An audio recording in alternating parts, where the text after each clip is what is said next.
Novamente, é com muita alegria que eu estou aqui hoje e que agora eu vou convidar a nossa conferencista, Maria Lúcia da Silva, psicóloga, psicanalista, cofundadora e integrante do AMA, Psique e Negritude, pesquisa, formação e referência em relações raciais e da Articulação Nacional de Psicólogas Negras e Pesquisadoras, fellow da Choca,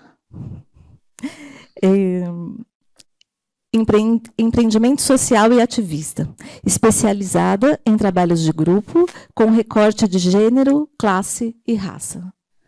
Muito bem-vinda, Maria Lúcia. Boa noite a todas as pessoas presentes. É com grande honra e responsabilidade que recebo a tarefa de iniciar os trabalhos deste congresso. Quero, em especial, agradecer a minha amiga Ondina Peruso, que é responsável pela relação Amanesme, né? E por quem tenho um grande afeto. E agradecer à Comissão Científica e Organizadora pelo convite, pela confiança. Reitero meus cumprimentos a todas as pessoas aqui presentes e expresso meu sincero desejo de contribuir efetivamente com minha reflexão para os debates que atravessarão esse congresso extremamente importante. Meu tema de hoje é Desafio para a Psicanálise na Sociedade Brasileira, Ética e Justiça Racial. Para me acompanhar e me proteger e me amparar nessa apresentação, invoco Exu, Senhor das comunicações e das encruzilhadas. Esta é uma encruzilhada. Então começo com duas citações. Eu sei, havia uma faca atravessando os olhos gordos em esperanças. Havia um ferro em brasa tostando as costas, retendo as lutas. Havia mordaças pesadas, esparadrapando as ordens das palavras. Miriam Alves, que é uma poeta de São Paulo. E chamando Lélia Gonzalez também para me acompanhar, a consciência exclui o que a memória inclui. Começarei com um caso. Alguém aqui conhece Sônia Maria de Jesus? Levanta a mão. Pode levantar a mão? Carol, que mais? Sônia Maria de Jesus é um caso emblemático sobre trabalho análogo à escravidão no Brasil. Sônia é uma mulher negra, surda, não oralizada e não alfabetizada, que viveu por mais de 40 anos em condições de trabalho análogo à escravidão. Em 2023, após uma denúncia anônima, ela foi resgatada em uma operação da Polícia Federal na residência do desembargador Jorge Luiz de Borba, do Tribunal de Justiça de Santa Catarina. Jorge Luiz de Borba, advogado pela Universidade Regional de Blumenau, especialista em Direito do Trabalho, com um trabalho final de pós-graduação intitulado A Ação Rescisória no Processo Trabalhista. Atuou na advocacia, foi professor universitário, presidente da subseção local da OAB e, em 2017, recebeu o título de cidadão emérito da cidade natal em razão dos relevantes serviços prestados à coletividade de Blumenauense.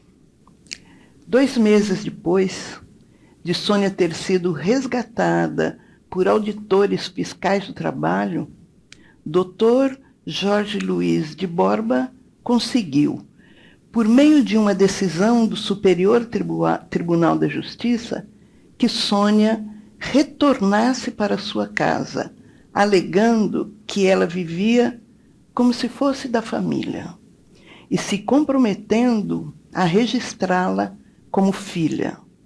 Essa decisão gerou e segue gerando ampla repercussão social e o caso continua sendo acompanhado por diversas entidades de direitos humanos e autoridades que buscam garantir a sua libertação definitiva.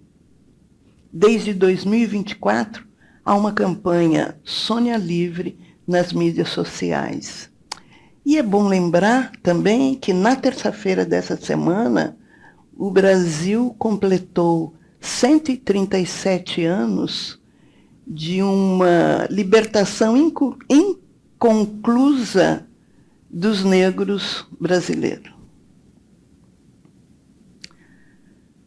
O que a psicanálise esquece quando esquece o racismo?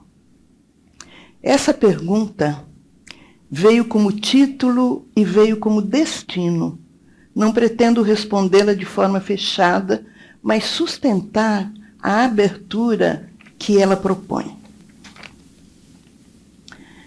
O que a psicanálise esquece quando esquece o racismo? Essa é uma pergunta que reverbera, que tensiona, que move. Ela não tem um enunciado pronto, é um chamado à escuta e à construção. Falo aqui como psicóloga, psicanalista, mulher negra, ativista, alguém que vive e trabalha a partir dos efeitos de uma história que não terminou, porque a escravização não é um evento do passado, ela é presente, ela é uma herança que persiste, que reaparece muitas vezes como sintoma. E é pela via da escuta que quero caminhar com vocês hoje nessa plenária. Uma escuta que é clínica, mas também que é história, política e ética. Freud, na sua famosa Carta 52 a Fliss, nos diz que o passado se mantém vivo como inscrições, traços que não desaparecem, mas que se acumulam, formando uma espécie de papiro ou pergaminho cujo texto primitivo foi raspado para dar lugar a outro. O aparelho psíquico é esse campo onde os tempos não passam por completo. Há algo que permanece, que insiste, que retorna. Mas Freud também nos alerta. A lembrança não é uma repetição fiel. A memória é reconstrução. E o esquecimento, que volta como repetição, portanto, também é gesto. Esquecer não é apenas não lembrar, é muitas vezes recusar lembrar. E essa recusa tem efeitos. Jeanne Marie, ao pensar a relação entre lembrar, escrever e esquecer, aponta que há esquecimentos que são necessários e saudáveis, mas que há aqueles que são organizados para apagar a violência, para impedir o luto, para manter a ordem das coisas. O racismo, nesse sentido, é uma dessas violências estruturantes que foi sistematicamente e é esquecida, deixada de lado pela psicanálise. Esse esquecimento não é inocente e produz silenciamentos, omissões, apagamentos. Ele organiza a escuta e define o que pode ou não aparecer como sofrimento legítimo. Nas palavras de Maria Toró e Nicholas Abram, aquilo que é expulso do simbólico, aquilo que não encontra tradução psíquica, pode retornar como um fantasma. Um fantasma que fala por sintomas, por ausências, por repetições. O racismo, quando esquecido na escuta analítica, se comporta assim, como um espectro que grita, mas que não é nomeado. Ele aparece na clínica, mas não é ouvido como tal. No Brasil, a escravidão foi abolida, mas não foi elaborada. Não houve luto público, não houve reparação, não houve memória instituinte. O Estado não reconheceu o trauma coletivo da população negra e a branquitude, como estrutura de poder e identidade, seguiu em frente, como se nada tivesse acontecido, com medo de perder seus privilégios. Cida Bento nos convida a nomear esse movimento como um pacto narciso da branquitude, um acordo não verbalizado, mas extremamente eficaz de manter os privilégios de uma classe racial dominante por meio da negação da violência que os sustenta. Esse pacto organiza as relações sociais, institucionais e, sim, também as relações da e na clínica. Quando a psicanálise se alinha a esse pacto, seja por omissão, seja por silêncio, seja por suposta neutralidade, ela falha em seu projeto de escuta do inconsciente, porque o inconsciente também é atravessado pela história. Não há sujeito fora do tempo. E o tempo do Brasil é um tempo marcado pela escravidão, pelo racismo, pelo silenciamento, pela colonialidade. A clínica, quando não reconhece isso, se torna um espaço de repetição do trauma. Quando uma mulher negra chega a um consultório exausta, deslocada, sentindo que não pertence, e essa experiência é tratada apenas como neurose ou uma questão individual, estamos promovendo violência. Estamos dizendo, mesmo sem dizer, isso que você sente não é escutável aqui. Frantz Fanon, no livro Pele Negra, Máscaras Brancas, nos ensina que o colonialismo não apenas dominou territórios, mas penetrou no corpo e na psique dos sujeitos. A dor do colonizado é uma dor sem linguagem, porque a linguagem dominante é a do opressor. E é nesse sentido a psicanálise, porque colonizada, arrisca-se a reforçar essa dor ao invés de escutá-la. Muitas vezes, nos atendimentos, escutamos narrativas fragmentadas, que parecem não ter sentido ou origem. Mas quando olhamos mais de perto, quando abrimos a escuta, percebemos que há nelas marcas de histórias não autorizadas a serem ditas, marcas de violência que foram silenciadas na família, na escola, na sociedade. Essas histórias não são só individuais, são coletivas, históricas, transgeracionais, sociais, políticas. Lavoine e Gualdieri, ao estudarem as transmissões psíquicas de catástrofes históricas como guerras e genocídios, mostram como esses eventos, quando não são elaborados publicamente, se transmitem como restos traumáticos na vida psíquica das gerações seguintes. O mesmo vale para a escravização. Ela não acabou, ela se transformou, e seus efeitos circulam nos corpos, nas palavras, nos sintomas. E é nesse ponto que a clínica e a política se encontram. Joel Birman nos fala de subjetividades políticas traumáticas, formas de existir que são marcadas por regimes históricos de violência, por colapsos simbólicos, por experiências de interrupção. A psicanálise, quando se recusa a reconhecer essas subjetividades, está ela mesma em colapso, ela perde sua potência de transformação. Muitas vezes escutamos, mas a psicanálise é neutra. A neutralidade, contudo, não pode ser confundida com indiferença. A posição analítica é uma posição ética, e isso implica escutar o contexto, a história, os atravessamentos do sujeito. Implica também reconhecer que a própria psicanálise e seus psicanalistas têm uma história branca, europeia, colonizadora. Não se trata de descartar essa história, mas de interrogá-la, de abrir espaço para outras vozes, outras narrativas, outras epistemologias. A psicanálise no Brasil precisa se implicar com a história do Brasil. Precisa sair do lugar da abstração e encarar sua inscrição colonial. Porque quando ela esquece o racismo, ela não está sendo neutra, ela está se aliando à estrutura que a mantém, está sendo conivente. A psicanálise, filha de seu tempo e de seus silêncios, tem esquecido. Esquecido como quem nega, como quem recusa, e não como quem elabora.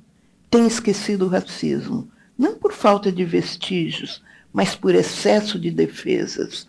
Esquece que o racismo não é apenas um tema social, é também um conteúdo psíquico, uma experiência subjetiva, um trauma. Esquecer o racismo é desmentir o Brasil. Esquecer o racismo é esquecer que há uma história colonial que nos funda e que seus efeitos não cessaram com a assinatura de um decreto.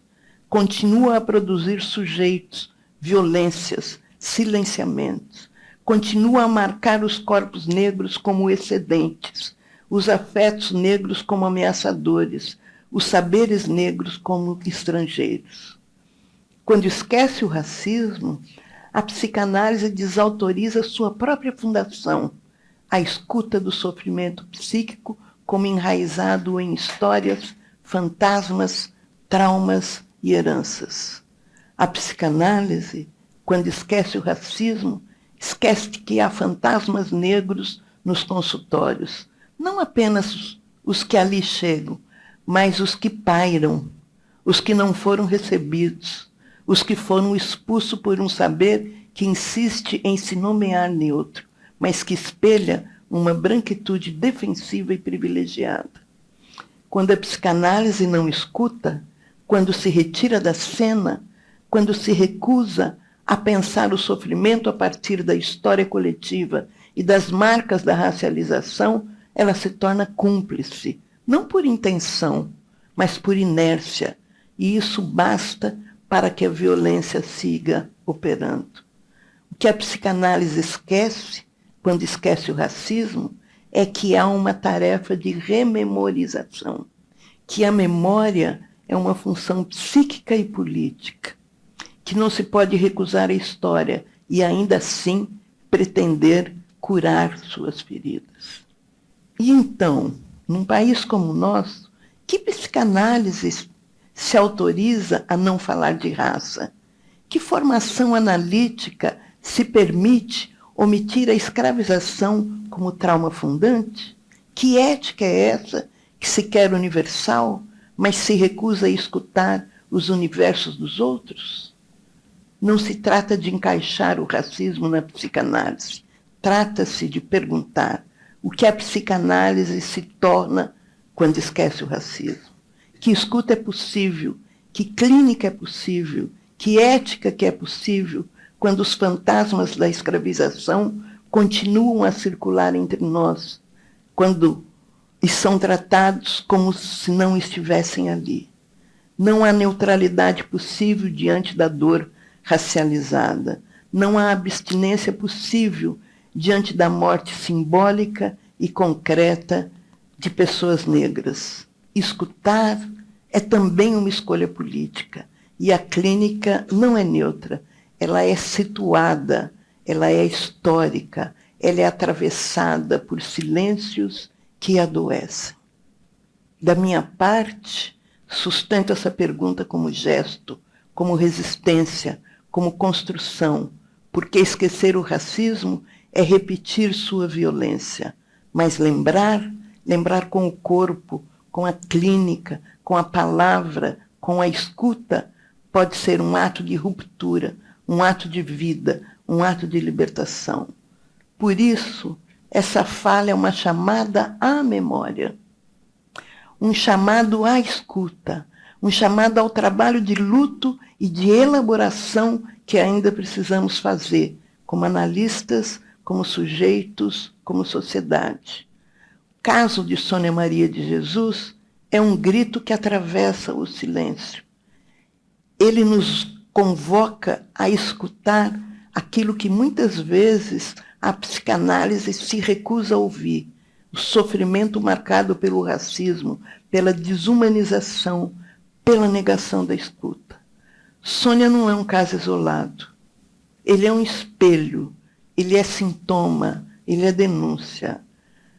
E nos pergunta, que clínica é essa que não vê? Que escuta é essa que não reconhece? Que saber é esse que se organiza para esquecer? A presença de Sônia aqui não é ilustrativa. Ela é um marco ético, uma denúncia viva e uma convocação. Sua presença aqui é testemunhal. Que o nome de Sônia Maria de Jesus permaneça, que sua história nos atravesse, que ela nos convoque a construir uma escuta que seja de fato ouvida.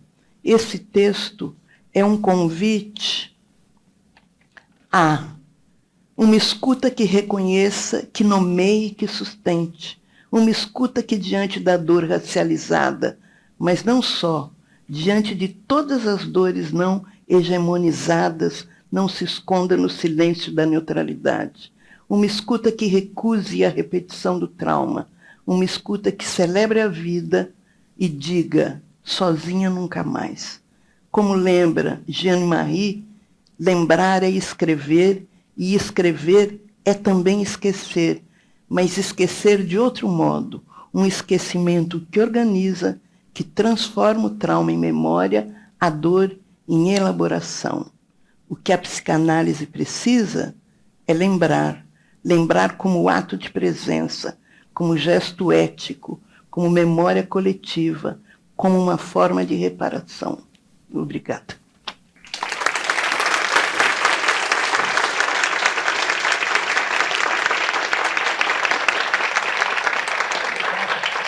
Muito obrigada.